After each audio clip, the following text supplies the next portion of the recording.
This is Brown Boy Indigo from Trailblazers litter.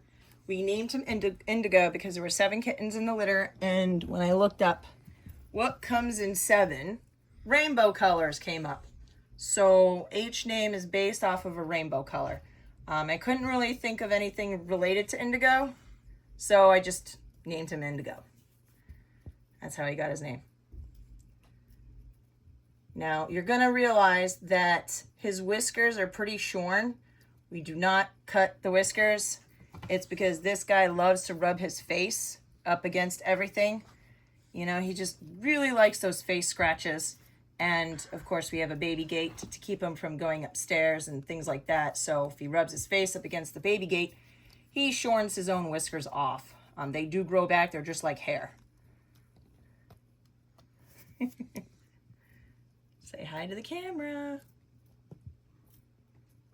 Now, I'm going to mention that Trailblazer is 3 daughters that I kept from Gypsy just because I loved Gypsy so much. So I do practice selective breeding, which means I like to keep the best daughter from a given mom, and then the best granddaughter and the best great-granddaughter. And by doing this, I have 4 to 6 generations of my own homegrown Bengals. I try to improve the breeds generation after generation by choosing the best. You know, choosing the best in terms of health and personality and beauty. But I love Gypsy so much that I just had to have 3 daughters. And if that tells you how awesome these daughters are, it should. It really should. Gypsy was a great mom. She had large litters all the time. She had a grace about her. She was affectionate and loving, and she was great with her kittens, and her kittens were always super easy to socialize. So great lineage. And all 3 daughters, which are sisters of each other, are just like mom. They're great with their kittens. They have large sized litters. Anything above 5 kittens is considered large, especially for Bengals, which are an exotic breed. They typically have 2 to 4, maybe 5 kittens in any given litter. So but she raises them very, very well. They're easy to handle and hold and socialize and and so adorable. So I mean, so the trail, and I also like to name them after a theme. So Gypsy was the starting one, and the 3 daughters we kept was Journey, Trailblazer, and Romani. So Gypsy being the slang term for the Romani people, which the Romani people are a small subgroup of people. They don't have a particular ethnicity. They don't belong to a particular country. One of the common things is they like to travel. They're very nomadic. They'll set up shop in a particular area for a period of time and then move on.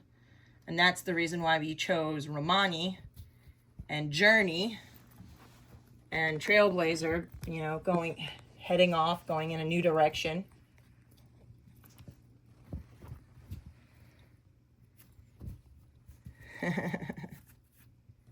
Bunny kicks. So let's talk about Indigo's pattern. So both parents are specifically bred lines for the reddish brown color, and also Trailblazer comes from the reddish brown color actually. Santos, I just realized this is a new breeding with Santos. Usually we use Titan, but we use Santos this time. Why? Genetics. We wanted brown kittens that had carried the snow gene. But that being said, Santos is a great guy. We use him in our snow and silver lines.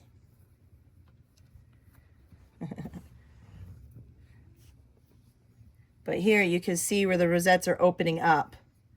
Now, I will say that another common feature in this genetic line is that they typically take a little longer to develop their rosettes than other genetic lines that will develop them earlier, like Olivia's genetic line. Their rosettes develop practically right from birth. I mean, they develop those beautiful rosettes almost right away, which makes them easy sells because you can see how gorgeous they are. But this genetic line, they take a little bit longer, but they still develop into gorgeous kittens. So you can see where the rosettes down the back have already, not only have the rosettes down the back broken up, but actually down the spine. Can you see it, John? Which is very unusual, because usually down the spine you still get a line. But so in other words, this is just full of rosettes. Wow. Just full of rosettes. He's just really raring to go. He's not wanting. Now that's most of Bengals for you. I'm going to say about 70 to 80% of all Bengals follow this pattern. When they're awake, they're awake. They get into everything. They explore everything. They want to figure out everything. If you're doing something, they want to be involved. They want to know what you're doing and be part of it. Now, when they're done being awake and they're ready to go to sleep, they're going to find the warmest body to snuggle up with, be it your dog, your cat, you, whatever's the closest thing that they can sleep with. Bengals do not like to sleep by themselves. They do not like to sleep alone. They're social in that respect. And the funny thing is every time I do these videos, if they're sleepy, people ask, well, are these guys, you know, is this kitten ever energetic? And then if they're energetic and awake and playing like Indigo, they ask, well, do they ever sleep? This is just a snapshot. Indigo will sleep with you. Not a problem.